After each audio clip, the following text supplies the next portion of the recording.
Hello students, आज हम लोग ज्योग्राफी का चैप्टर 4 शुरू करेंगे। ये है जलवायु। क्या है चैप्टर का नाम? जलवायु। अब हम लोग इस चैप्टर के बारे में स्टडी करेंगे।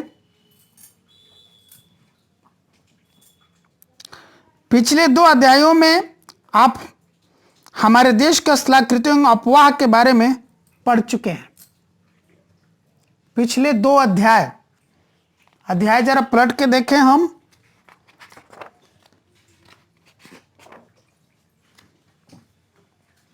तो हमने अध्याय 1 में भारत, आकार और स्थिति पढ़ा था। हमारा जो देश है भारत, हिंदुस्तान, जम्बूद्वीप, आर्यावर्त, भारत खंडे, हिंद, हिंदुस्तान, इंडिया। तो हम अपने देश के आकार के बारे में अध्ययन किए थे। हमारे देश का आकार कैसा है और हमारे देश की स्थिति इस पूरी धरती पर, पृथ्वी पर, ग्लोब पर हमारा देश कहाँ स्थित है और उस स्थिति के कारण हमारे देश का क्या महत्व हो जाता है। इन सभी बातों पर हम लोगों ने विस्तृत चर्चा की थी इस अध्याय 1 में, फर्स्ट चैप्टर में। फिर हम लोग चैप्टर 2 पढ़े थे, भारत का भौतिक स्वरूप कैसा है, उसके बारे में अध्ययन किया था। फिर हम लोग चैप्टर 3 में पढ़े थे अपवाह, नदियों के बारे में। देश में किस तरह से नदियों का जाल बिछा हुआ है और नदियां कहां से निकलती हैं और कहां जाती हैं और क्या क्या करती हैं, उससे संबंधित सारी बातों का अध्ययन हम लोग इस पाठ में किए थे, अपवाह में। आज हम लोग ये चैप्टर 4 पे पहुंचे हैं, जो है जलवायु।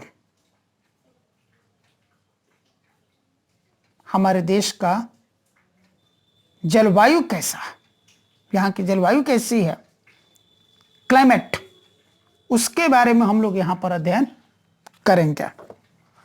तो वहीं यहाँ पर जिक्र हुआ था कि पिछले 2 अध्यायों में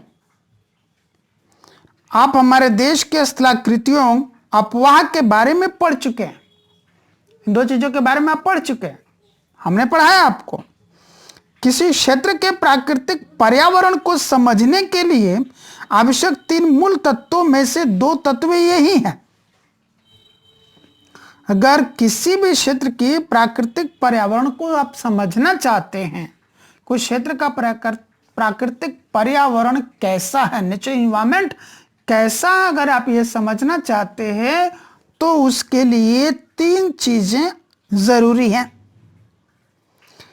एक है उस क्षेत्र का स्थलाकृति कैसी है, और दूसरी है उस क्षेत्र में अपवाह कैसा है, ड्रेनेज सिस्टम कैसा है, और तीसरी जो चीज है कि वो उस क्षेत्र की जलवायु कैसी है, उस क्षेत्र की स्थलाकृति कैसी है, क्षेत्र का अपवाह कैसा है, वहां का ड्रेनेज सिस्टम कैसा है, और उस क्षेत्र की जलवायु कैसी है। 3 बातें अगर हमको मालूम है तो किसी भी क्षेत्र के प्राकृतिक पर्यावरण को हम खूब अच्छी तरह से समझ सकते हैं। तो 3 बातों में से 2 बातों को हमने अच्छी तरह से पढ़ा और समझा चैप्टर 1, 2, 3 मिला करके। इस अध्याय में आप तीसरे तत्व अर्थात हमारे देश की वायुमंडलीय अवस्था के बारे में पढ़ेंगे, यानी कि जलवायु के बारे में हम लोग इस पाठ में पढ़ेंगे। हम दिसंबर में ऊनी वस्त्र क्यों पहनते हैं, अथवा मई का महीना गर्म एवं असुविधाजनक क्यों होता है, या जून एवं जुलाई में वर्षा क्यों होती है। यह प्रश्न तो आपके मन में जरूर आते होंगे कि दिसंबर जनवरी में हम ऊनी कपड़े क्यों पहनते, गर्म कपड़े क्यों पहनते, जून जुलाई के महीने में, मई में इतनी गर्मी क्यों पड़ती है, हम असहज क्यों महसूस करते हैं। जून, जुलाई, अगस्त, सितंबर तक चौमासा, 4 मास 4 महीने तक बारिश क्यों होती है? ये वर्षा ऋतु क्यों हो गई? ग्रीष्म ऋतु, गर्मी की ऋतु उधर इसके पहले क्यों थे? उसके पहले शीत ऋतु, जाड़े की ऋतु क्यों थी? इन सभी प्रश्नों का उत्तर आप भारत की जलवायु का अध्ययन करके जान सकते हैं। एक विशाल क्षेत्र में लंबे समयावधि 30 वर्ष से अधिक में मौसम की अवस्थाओं तथा विविधताओं का कुल योग ही जलवायु है। एक विशाल क्षेत्र, कोई भी एक विशाल क्षेत्र, और वहां पर लंबे समय तक, उदाहरण के लिए 30 वर्ष या उससे भी अधिक समय तक वहां के मौसम के अवस्थाओं का अगर हम कुल योग निकालें, वहां की विविधताओं का कुल योग निकालें, तो जो आंसर निकल कर आएगा वही तो है जलवायु। जैसे हमारा देश भारत एक विशाल क्षेत्र है। हमारा देश भारत एक विशाल क्षेत्र है और हम अपने इस देश के विशाल क्षेत्र पर 30 साल या उससे अधिक समय तक इस देश की मौसम की अवस्थाओं का अध्ययन किया। मौसम मतलब हर पल जो वायुमंडलीय परिवर्तन हो जाता है, हर पल जो वायुमंडलीय परिवर्तन हो जाता है वो मौसम है। वायुमंडलीय परिवर्तन मतलब वायुमंडल का तापमान बदलता है, वायुमंडल में जो आर्द्रता है, नमी है, जलवाष्प की जो मात्रा है, वाटर वेपर का जो कंटेंट है वो चेंज होता है, वो बदलता है। वायु दाब, एयर प्रेशर चेंज होता रहता है, वो बदलता रहता है। एयर का टेम्परेचर, एयर का प्रेशर और एयर में मॉइस्चर, सब वायुमंडलीय चीज हो गई, एयर से जुड़ी चीज हो गई ना। हमारा एयर टेम्परेचर, वायुमंडल का तापमान बदलता रहता है। एयर प्रेशर, वायु दाब, यानी कि वायुमंडल का दाब बदलता रहता है। एयर मॉइस्चर, हवा के अंदर जो नमी है, जो आर्द्रता है, जो वाटर वेपर का कंटेंट है, जलवाष्प की जो मात्रा मौजूद है, वो बदलती रहती है। और इनके बदलने से जो परिस्थिति पैदा हो गई वो मौसम हो गया।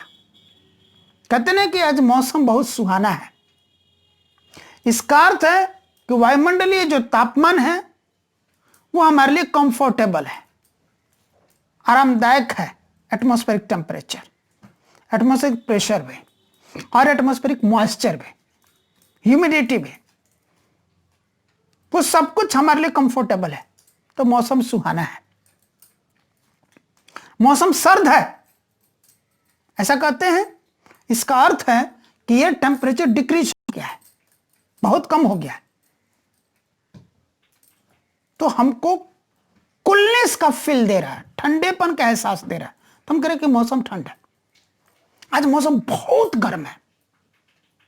इसका क्या अर्थ है कि वायुमंडल का जो तापमान है, ये टेम्परेचर है, बहुत अधिक बढ़ गया है, हमारे लिए वो अनकंफर्टेबल हो गया है, अनबियरेबल हो गया है। बड़ी मुश्किल से हम उसको बियर अप कर पा रहे हैं।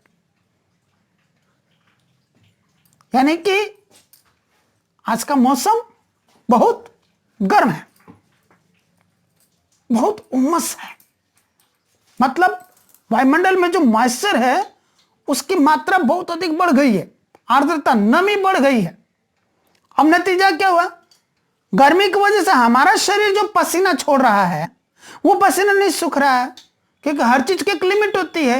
एयर की भी लिमिट है अपने अंदर मॉइस्चर को, वाटर वेपर को कंटेन करके रखने के लिए, तो उसमें पहले से ह्यूमिडिटी अधिक है, यानी कि मॉइस्चर बहुत अधिक है।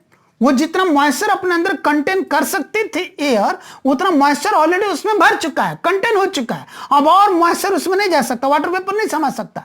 हमारा पसीना में सूखेगा तो वाटर वेपर ही बनेगा, वो वाटर वेपर जाएगा कहां जब एयर उसको कंटेन नहीं कर सकता, एयर में वो समा नहीं सकता। तो जो नहीं जा सकता तो फिर हमारा जो शरीर का जो पसीना है वो नहीं सूखेगा, हमारा स्वेटर नहीं सूखेगा, वो नहीं सूखेगा, यानी कि हमको अनइजीनेस फील होगी। तो इसका अर्थ हो गया कि उमस बढ़ गई है। अमेरिका से इतने सारे उदाहरण देने से आपको बात समझ में आ गई होगी अच्छी तरीके से कि मौसम किसे कहते हैं।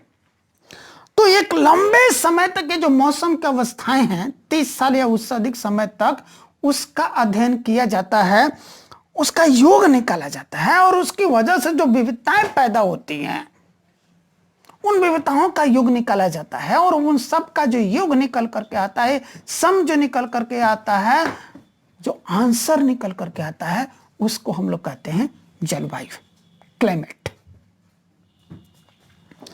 मौसम एक विशेष समय में एक क्षेत्र के वायुमंडल की अवस्था को बताता है। यही चीज मैं अभी आपको एक्सप्लेन कर रहा था कि मौसम क्या है। एक विशेष समय में, एक पर्टिकुलर टाइम में हम कहते हैं ना, आज मौसम सुहाना है, आज मौसम बहुत सर्द है, आज मौसम बहुत अधिक गर्म है। हम एक विशेष समय में उसकी चर्चा कर रहे हैं। अचानक मौसम खराब हो गया, अभी भी तो ठीक था मौसम, बहुत ही अच्छा मौसम था, सुहाना मौसम था, अभी अचानक गर्मी बढ़ गई।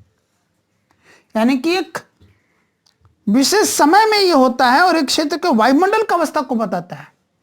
वायुमंडल की अवस्था के बारे में अभी बताया, यानी कि वायुमंडल का तापमान, वायुमंडल में नमी, आर्द्रता और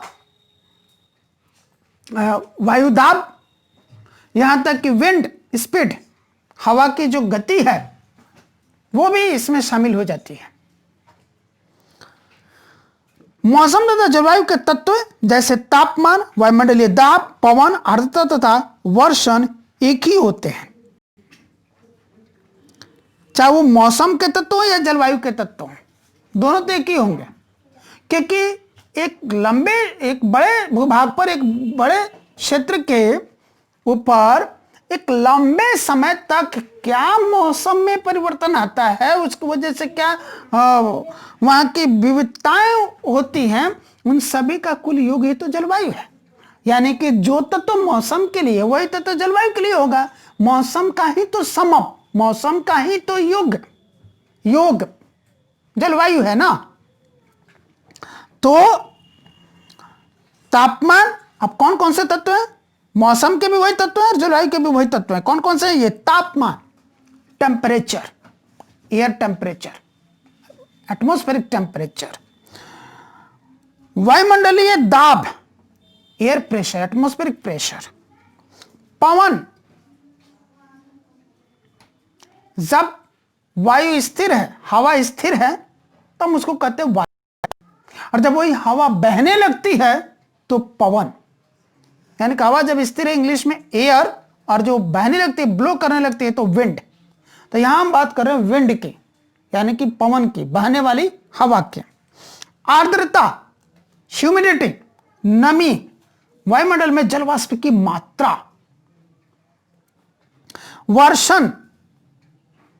वर्षण यानी कि ऊपर से धरती के सतह पर जो जल गिरता है वो कई रूपों में गिरता है। सतह का ही, धरती के सतह का ही जल सूर्य की गर्मी की वजह से भाप बन करके, वाष्प बन करके, वाटर वेपर बन करके ऊपर जाता है एयर में, यानी कि वही तो मॉइस्चर एयर में होता है।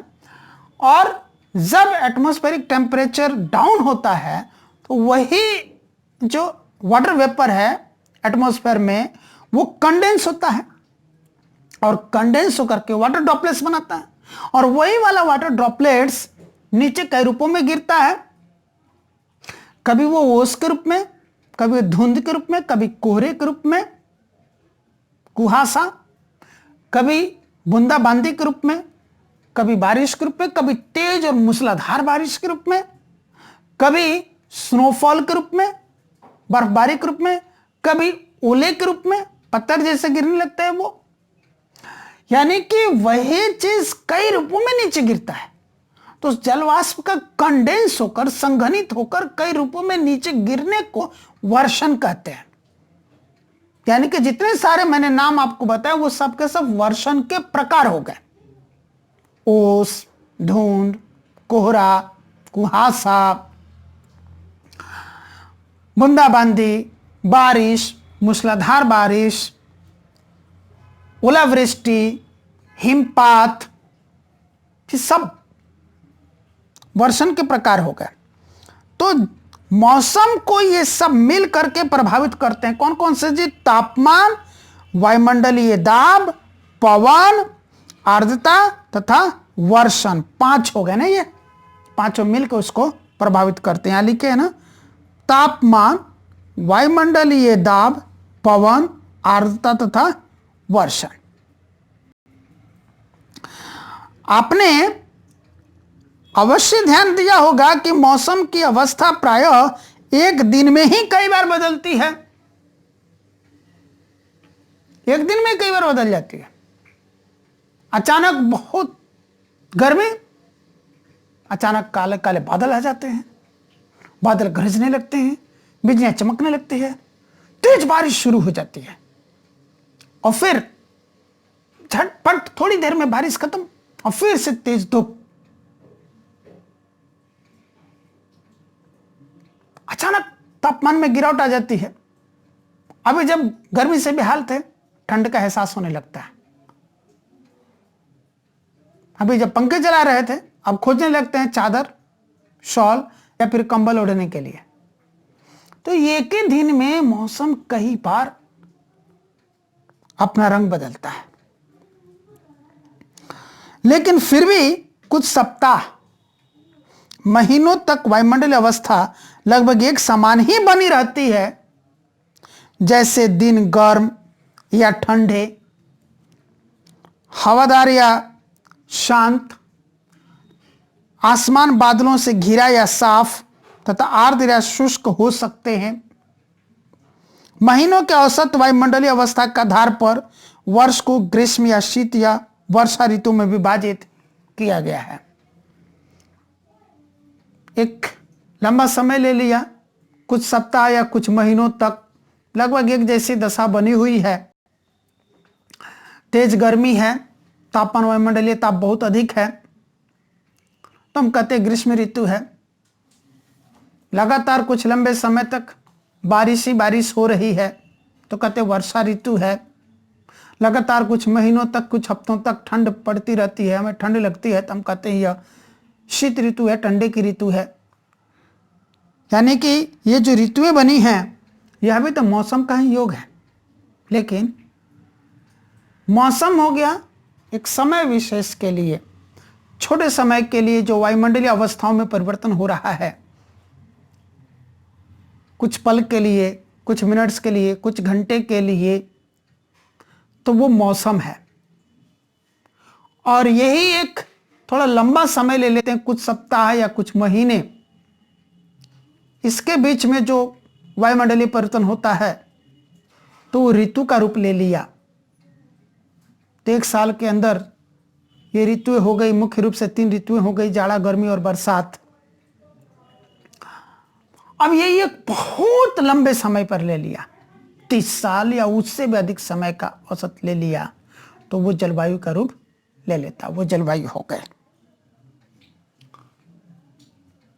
विश्व को अनेक जलवायु प्रदेशों में बांटा गया है।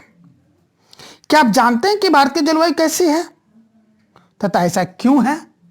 इस संबंध में हम इस अध्याय में पढ़ेंगे। क्या आप जानते हैं मानसून शब्द की व्युत्पत्ति अरबी शब्द मौसम से हुई है, जिसका शाब्दिक अर्थ है मौसम।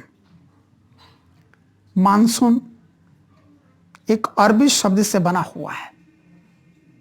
कौन सा है वो अरबी शब्द है? मौसम। और अरबी ये जो शब्द है मौसम, इसका अर्थ हमारी भाषा में है मौसम, और इसी से ये शब्द बना है मानसून। तो मानसून का अर्थ एक वर्ष के दौरान वायु की दिशा में ऋतु के अनुसार परिवर्तन है। तो इस हिसाब से अगर हम लोग मानसून का अर्थ निकालें तो क्या हो गया? एक वर्ष के दौरान वायु की दिशा में ऋतु के अनुसार जो परिवर्तन होता है। ऋतु अभी मुख्य रूप से 3 बताया ना, जाड़ा, गर्मी, बरसात। तो ऋतुओं के अनुसार वायु की दिशा में, यानी कि किस दिशा से किस दिशा की तरफ वायु बहेगी, वायु चलेगी, उस मौसम का अर्थ हो गया एक वर्ष के दौरान वायु की दिशा में ऋतु के अनुसार परिवर्तन, यानी कि ऋतु के अनुसार एक वर्ष के दौरान वायु की दिशा में जो परिवर्तन है उसी को कहते हैं मानसून। भारत की जलवायु को मानसूनी जलवायु कहा जाता है। क्या कहा जाता है भारत की जलवायु को?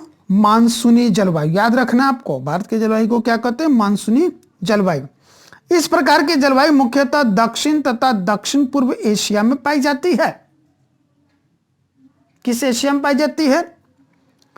दक्षिण एशिया में और दक्षिण पूर्व एशिया में, south Asia and south east Asia में इस प्रकार की जलवायु यानी कि मानसूनी जलवायु पाई जाती है। सामान्य प्रतिरूप में लगभग एक रूपता होते हुए भी देश की जलवायु अवस्था में स्पष्ट प्रादेशिक भिन्नताएं हैं। आइए हम दो महत्वपूर्ण तत्व तापमान और वर्षण को लेकर देखें कि एक स्थान से दूसरे स्थान पर तथा एक मौसम से दूसरे मौसम में इनमें किस प्रकार की भिन्नता है। गर्मियों में राजस्थान के मरुस्थल में कुछ स्थानों का तापमान लगभग 50 डिग्री सेल्सियस तक पहुंच जाता है, जबकि जम्मू कश्मीर के पहलगाम में तापमान लगभग 20 डिग्री सेल्सियस रहता है।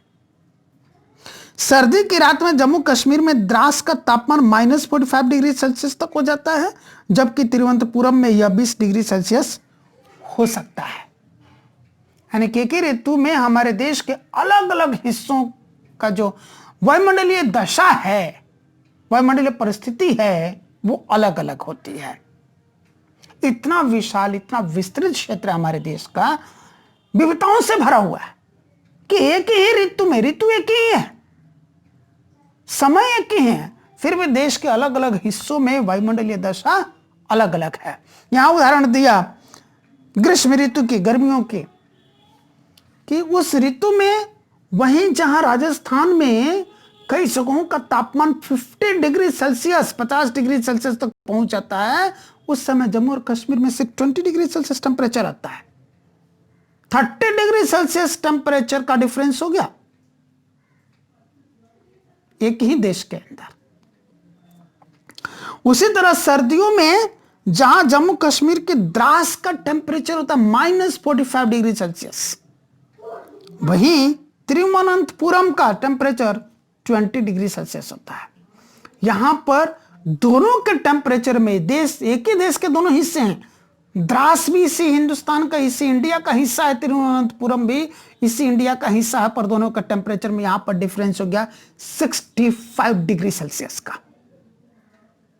एक जगह -45 डिग्री सेल्सियस टेम्परेचर, दूसरी जगह +20 डिग्री सेल्सियस टेम्परेचर है, इन दोनों का डिफरेंस हो गया 65 डिग्री सेल्सियस। क्या आप जानते हैं कुछ क्षेत्रों में रात एवं दिन के तापमान में बहुत अधिक अंतर होता है। थार के मरुस्थल में दिन का तापमान 50 डिग्री सेल्सियस तक हो सकता है, जबकि उसी रात यह नीचे गिरकर 15 डिग्री सेल्सियस तक पहुंच सकता है। दूसरी ओर केरल या अंडमान और निकोबार में दिन तथा रात का तापमान लगभग समान ही रहता है। कुछ क्षेत्र ऐसे हमारे देश में, जैसे कि थार मरुस्थल, थार डेजर्ट का, जहां दिन में वहां का टेम्परेचर 50 डिग्री सेल्सियस पहुंच जाता है, वही रात में वो टेम्परेचर गिर करके 15 डिग्री सेल्सियस होता है। 50 से 15 हो जाता है, यानी कि दिन को रात बदलने में 35 डिग्री सेल्सियस टेम्परेचर का डिफरेंस क्रिएट हो जाता है। जहां दिन में लोग गर्मी से जल रहे थे, गर्मी से बेहाल थे, वही रात में अब कंबल ओढ़ के सोएंगे। यानी कि रात बिना कंबल के नहीं गुजर सकते, रात ठंड दिन गर्म, यानी कि एक ही दिन के 24 घंटे में एक ही जगह पर टेम्परेचर कितना सारा डिफरेंस। जबकि हमारे देश के कुछ ऐसे हिस्से हैं, अंडमान और निकोबार का और केरल का कुछ ऐसे हिस्से, कुछ ऐसे जगह हैं जहां पर दिन और रात का टेम्परेचर लगभग एक बराबर रहता है, कोई डिफरेंस उसके अंदर नहीं होता। अब वर्षण की ओर ध्यान दें। वर्षण के रूप तथा प्रकार में ही नहीं बल्कि इसकी मात्रा ऋतु के अनुसार वितरण में भी भिन्नता होती है। ऐसा नहीं कि वर्षण के रूप में ही अंतर है। रूप मतलब जैसे बताया ना, इसके कई रूप हो गए, कभी ओस है, धुंध है, कुहासा है, क्या कहते हैं उसको, हल्की बारिश है, बूंदाबांदी है, तेज बारिश है, मूसलाधार बारिश है, हिमपात है, ओलावृष्टि है, कई तरह के। तो उनके रूप में ही अंतर नहीं है, उनकी मात्रा में भी अंतर है। कितनी वर्षण होती है उसमें भी अंतर है, और ऋतुओं के अनुसार इनमें अंतर आता है। इसकी मात्रा में अंतर ऋतुओं के अनुसार होता है। तो ये सारे डिफरेंसेस हमारे देश में हैं। हिमालय में वर्षण अधिकतर हिम के रूप में होता है, यानी कि बर्फ के रूप में होता है, बर्फबारी होती है, तथा देश के शेष भाग में यह वर्षा के रूप में होता है। वार्षिक वर्षण में भिन्नता मेघालय में 400 सेंटीमीटर से लेकर लद्दाख एवं पश्चिमी राजस्थान में 10 सेंटीमीटर से भी कम होती है। अगर साल भर में वर्षण की मात्रा की बात करें तो जहां मेघालय में 400 सेंटीमीटर एक साल में बारिश हो जाती है, वहीं लद्दाख और पश्चिमी राजस्थान में 10 सेंटीमीटर से भी कम बारिश होती है। ये आपको 400 सेंटीमीटर 10 सेंटीमीटर बात समझ में नहीं आई। यहाँ पर बात समझने वाली ये है कि अगर मान लीजिए जैसे कि हमारे यहाँ पर बारिश होती है और साल भर के लिए एक बड़ा सा कंटेनर हम लोग अपनी छत पर रख दे, अपने द्वार पर या अपने छत पर ऐसे रख दे, और साल भर का पानी इसमें इकट्ठा होने दे, और उस बारिश के पानी को हम लोग इसमें इकट्ठा होने दें, पानी को इसमें से खर्च नहीं करें, बर्बाद नहीं होने दें, यहाँ तक कि भाप बनकर उसको जलवाष्प बनकर वाटर वेपर बन करके उड़ने भी नहीं दें, और उसको कंटिन्यू इकट्ठा रखें, तो एक साल के अंत पर जब इसको नापेंगे तो इसका हाइट निकलेगा, नीचे से पेंदी से ऊपर की तरफ हाइट निकलेगा 400 सेंटीमीटर। कहाँ पर? मेघालय में। और वहीं लद्दाख और पश्चिमी राजस्थान में 10 सेंटीमीटर से भी कम निकलेगा। ये कहने का सेंस है। देश के अधिकतर भागों में जून से सितंबर तक वर्षा होती है। अभी बताया था ना, चौमासा, जून जुलाई अगस्त सितंबर, 4 मास, 4 महीनों का ये वर्षा ऋतु है। अधिकांश क्षेत्रों में यही है, लेकिन कुछ क्षेत्रों जैसे तमिलनाडु तट पर अधिकतर वर्षा अक्टूबर एवं नवंबर में होती है। आप बता दीजिए, वहां पर एक अलग ही टाइमिंग हो गया। इस टाइमिंग में भी भिन्नता है हमारे देश में। सामान्य रूप से तटीय क्षेत्रों के तापमान में अंतर कम होता है। जो समुद्र के तट पर हैं, समुद्र के किनारे जो बसे हुए जगह हैं, वहां पर तापमान में अंतर कम होता है। देश के आंतरिक भागों में मौसमी या ऋतुनिष्ठ अंतर अधिक होता है। उत्तरी मैदान में वर्षा की मात्रा सामान्यतः पूर्व से पश्चिम की ओर घटती जाती है। जैसे से हम पूर्व से पश्चिम की तरफ जाएंगे, बारिश की मात्रा कम होती जाएगी, और पश्चिम से पूर्व की तरफ जाएंगे तो बारिश की मात्रा बढ़ती चली जाएगी। इसलिए आपने सुना होगा कि आप जहां पर हैं उससे पूरब की दिशा वाले जो इलाके हैं वहां पर बाढ़ का कहर ज्यादा होता है, क्योंकि वहां बारिश ज्यादा होती है। हालांकि बारिश ज्यादा होने के अलावा भी और भी सारे कारण हैं कि ढाल ही पश्चिम से पूरब की तरफ है, तभी तो ज्यादातर नदियां पश्चिम से पूरब की ओर बहती हुई जाती हैं हमारे देश में, और बंगाल की खाड़ी में जाकर मिलती है। तो ढाल भी उधर है, यानी कि पश्चिम का भी पानी बहकर जाता है और वहां पर बारिश भी अधिक होती है। ये दोनों कारण मिलकर के वहां पर बाढ़ अधिक आती है। ये भिन्नताएं लोगों के जीवन में विविधता लाती हैं, जो उनके भोजन, वस्त्र और घरों के प्रकार में दिखती है। और जब हर जगह की जलवायु ही अलग है, यानी कि हर जगह का जो मौसम में बदलाव है, वायुमंडलीय परिवर्तन है, वो अलग अलग है, अलग अलग दशाएं हैं, तो उसी के अनुसार तो वहाँ के लोगों का खान पान और पहनावा होगा ना। इसीलिए देश के अलग अलग हिस्सों में खान पान और पहनावा अलग अलग है, और यहाँ तक कि उनके घरों की बनावट भी अलग अलग है। ज्ञात कीजिए, अब ये जरा बॉक्स है, ये सारी चीजें आप खुद ज्ञात कर रहे हैं, आपके लिए है। अब है जलवायुवीय नियंत्रण, जलवायु पर नियंत्रण, कंट्रोल। किसी भी क्षेत्र के जलवायु को नियंत्रित करने वाले 6 प्रमुख कारक हैं। ये 6 प्रमुख कारक कौन कौन से? अक्षांश बताया था मैं, अक्षांश क्या होती है? ये वो काल्पनिक वृत्त हैं जो हमारे धरती पर चारों तरफ रिंग के रूप में हैं, वृत्ताकार हैं, और ये सारे के सारे अक्षांश जो वृत्त हैं एक दूसरे के समानांतर हैं। सबसे बड़ी जो अक्षांश रेखा हमारी पृथ्वी को 2 बराबर भागों में बांटती है, उसके उत्तर के हिस्से को उत्तरी गोलार्ध, दक्षिण के हिस्से को दक्षिण गोलार्ध कहते हैं। और उस सबसे बड़ी अक्षांश रेखा को विषुवत वृत्त या भूमध्य रेखा भी कहते हैं, इंग्लिश में इक्वेटर कहते हैं। बाकी सारे के सारे उसके समानांतर हैं। जैसे जैसे इक्वेटर से हम ध्रुवों की तरफ बढ़ते हैं, पोल्स की तरफ बढ़ते हैं, इनका आकार छोटा होता चला जाता है। ये सारी बातें आपको मैं बताया हूं पहले। तुंगता यानी कि ऊंचाई, किसी जगह की समुद्र तल से ऊंचाई कितनी है, ये बात भी। वायुदाब, एयर प्रेशर, एवं पवन तंत्र, हवाओं का बहने का जो तंत्र है, जाल है वो। समुद्र से दूरी, किसी जगह की समुद्र से दूरी कितनी है वो।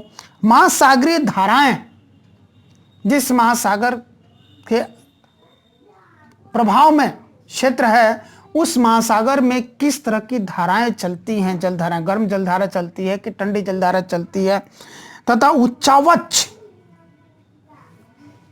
स्थल का जो बनावट है उच्चावच, ये सारे जो हैं ये सब मिल करके किसी भी क्षेत्र की जलवायु को नियंत्रित करते हैं। कुल 6 कारकों का आप उंगलियों पर गिन सकते। अक्षांश, तुंगता, वायुदाब, पवन तंत्र, समुद्र से दूरी, महासागरीय धाराएं तथा उच्चावच।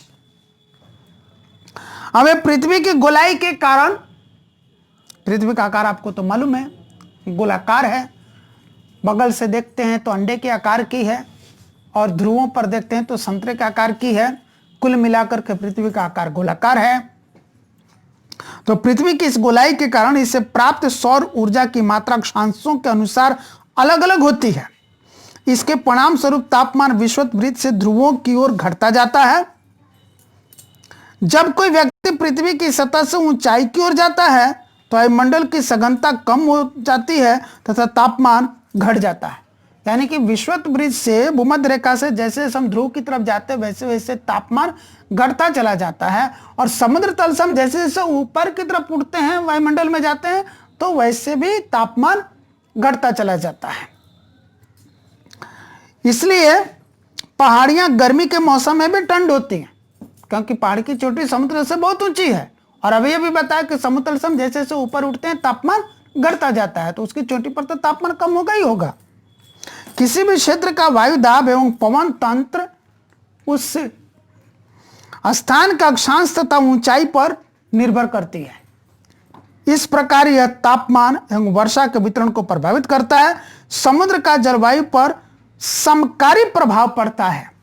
जैसे जैसे समुद्र से दूरी बढ़ती है,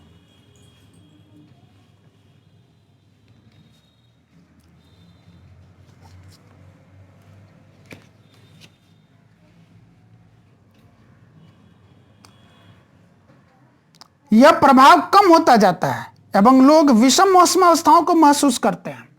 यानी कि कोई जगह समुद्र से जितना अधिक नजदीक है वहां पर उतना ही सम मौसम रहेगा, समुद्र से जितना अधिक दूर है विषम मौसम रहेगा। इसे महाद्वीपीय अवस्था, गर्मी में बहुत अधिक गर्म एवं सर्दी में बहुत अधिक ठंडा कहते हैं। यानी कि जो इलाका, जो क्षेत्र समुद्र के नजदीक है, समुद्र के तट के पास है, वहां पर गर्मी में ज्यादा गर्मी और ठंडी में ज्यादा ठंडी नहीं पड़ती है। लेकिन जो जगह समुद्र के तट से, समुद्र से जितना ही अधिक दूर है, वहां पर गर्मी में उतनी अधिक गर्मी और ठंडी में उतनी अधिक ठंडी पड़ती है। महासागरीय धाराएं समुद्र से तट की ओर चलने वाली हवाओं के साथ तटीय क्षेत्रों की जलवायु को प्रभावित करती हैं। उदाहरण के लिए कोई भी तटीय क्षेत्र जहां गर्म या ठंडी जलधाराएं बहती हैं और वायु की दिशा समुद्र से तट की ओर हो, तब वह तट गर्म या ठंडा हो जाएगा। अंत में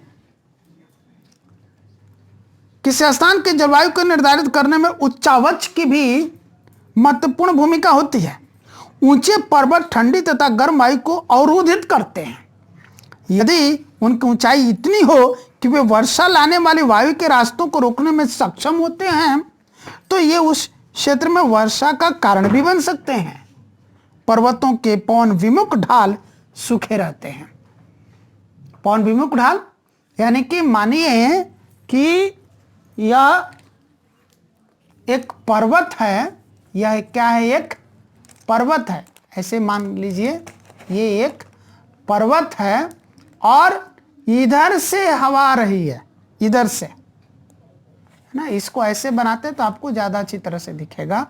ये मान लीजिए एक पर्वत है और इधर से हवा आकर के, इधर से हवा आकर के टकरा रही है, तो बारिश तो इधर होगी, इस साइड ही बारिश होगी। और जब सारा मॉइस्चर इधर ही गिर जाएगा बारिश के रूप में, सारी नमी इधर ही, आर्द्रता इधर ही रह जाएगी।